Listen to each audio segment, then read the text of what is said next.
Suspension lockouts used to be everywhere, but then something changed. In a bid to make bikes cleaner, simpler and lighter, the lockout disappeared. But was this a mistake? Have we been missing out? And is the industry now starting to catch up? Well, I'm gonna find out.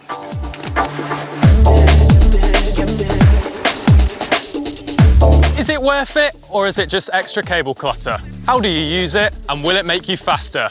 Watch to the end to find out. So what exactly is a lockout though?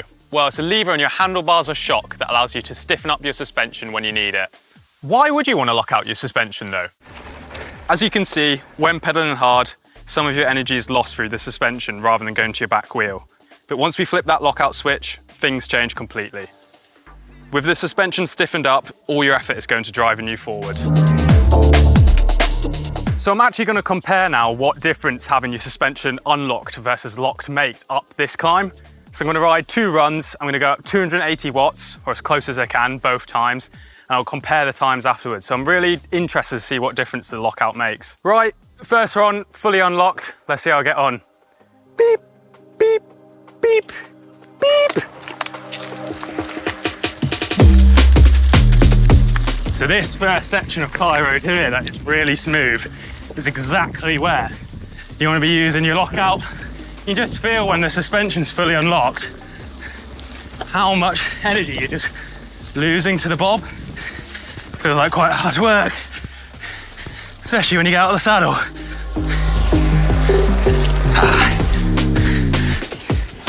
Find myself reaching for the lockout remote.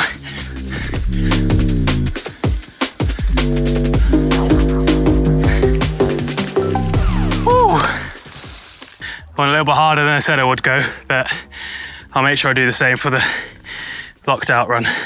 Right, so I've set the benchmark with the suspension unlocked. Lots of grip, but definitely losing a lot of efficiency, I think. So I've fully locked my suspension. We're gonna go for run 2. Beep. Oh, so straight away, out the saddle, that feels so much better.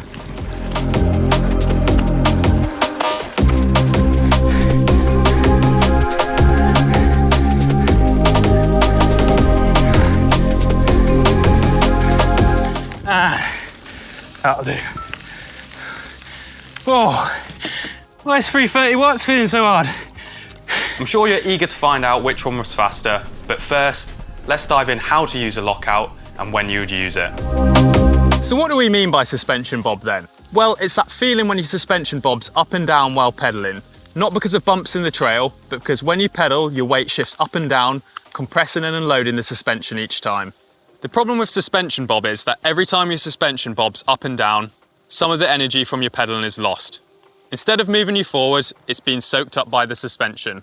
Lots of bike manufacturers try to minimise this pedaling bob by moving pivots and linkages to change what is known as anti-squat. Anti-squat is effectively how much your bike will resist bobbing while pedaling. A high anti-squat will make your bike pedal more efficiently, but will feel much harsher over bumps. XC bikes used to be designed with a really high anti-squat, as pedaling efficiency was their main priority. However, with the introduction of remote lockouts, modern XC bikes have been able to reduce this anti-squat to make them really supple and active while descending, but still giving riders the option to lock out that suspension when climbing so they're pedaling efficiently. Downhill bikes typically have low anti-squat to keep the suspension as supple as possible for descending, while trail and enduro bikes strike a balance, offering enough support for efficient climbing, but remaining active and compliant on the way down. Because your lockout will completely stiffen up your suspension, it's important to know when the best time to use it is. On my XC bike, I'll almost always lock out the suspension when I'm out the saddle, unless it's very rough. When we're out the saddle, there's more weight over the front of the bike, so the fork compresses more when pedaling. Also, when you're out of the saddle on steeper climbs and sprinting, your pedal stroke is often less smooth than when you're seated as well. As we get out of the saddle, we put more weight through each pedal stroke on the downward stroke, putting more force through the suspension. Locking it out while out the saddle means that none of your pedaling energy is lost through this. On a full suspension bike, the rear suspension helps the tyre track the ground to get grip. If you have your suspension locked out, the tyre is more likely to skip and bounce up, which will make it harder to keep momentum. You can see here how much harder the tyre has to work when the suspension is locked out. The beauty of a remote lockout on my cross-country bike is that on the same climb I can lock and unlock my suspension multiple times. I don't have to make the decision at the bottom of the trail on whether I'm going to lock my suspension out or not. I can do it multiple times as I'm reading the trail and make a decision that suits the terrain best. Take this climb for example. While it's only around 5 minutes long, I'll probably use my remote lockout around 5 or 6 times as I ride up here. If I lock my suspension out, my back tyre is just going to be bouncing up off the roots because the suspension can't track to the ground as well. So here I'll actually leave my suspension fully unlocked, even when I'm out of the saddle as well.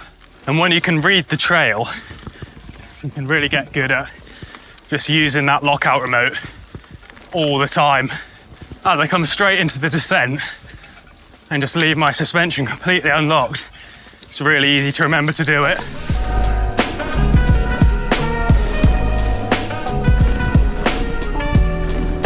Now you know how to use your lockout, it's time to see whether it will make you any faster. So I've just done the 2 runs up the climb. I was recording the stats here on my Garmin Edge, and we recorded the power on the Garmin Rally SPD pedals. So the climb was a little bit longer than 1.1k. First run I did it fully unlocked. I did a bit harder than 280 watts. I did 327 watts in the end, and that was 5 minutes 12. Second run was fully locked, 326 watts, so give or take the same watts, and that was 5 minutes 10. So very close times, only 2 seconds difference, which you may think there's not a lot in that, but I guess what you've got to equate it to is if you're racing an hour and a half, 2 hours, and we're making 2 seconds every 5 minutes, over an hour and a half race, that can start to equate to 30 seconds a minute long over the whole track. So while it may seem like a marginal gain, there is definitely an edge to be had by using your lockout. Don't just take my word for it though, this is a trend we're seeing all the way from XC to downhill now. The introduction of electronically controlled suspension has meant that lockout has taken centre stage in enduro and downhill racing too. We've seen RockShox Flight Attendant and Fox Live valve suspension appear on enduro and downhill race bikes, not to mention the crazy secret Öhlins electronic setup on Loic Bruni's Specialized demo. These new systems use sensors and algorithms to automatically lock and unlock and change compression damping in shocks on the fly. RockShox claim that Flight Attendant can make 200 changes per second. Brands like Orbea are even making bikes now specifically designed around electronic suspension. Their new Rallon has Fox Live valve integrated within it to maximise downhill performance, allowing them to make a suspension platform that doesn't compromise on descending capability while still climbing efficiently. Is it worth it though, or is it just extra cable clutter? Well yes, for me, for cross-country and marathon riding, it's an absolute non-negotiable. If my lockout for some reason breaks while I'm riding, I'm absolutely fuming. While this may sound like something that's super picky and elitist, for me on a short travel bike, it's really important. When you've only got 100 millimeters of travel, it's really important that you can set your suspension up properly.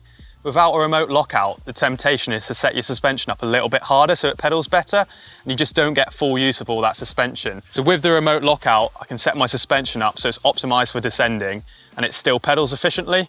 If you're riding a long travel bike, you're probably even more susceptible to pedal bob.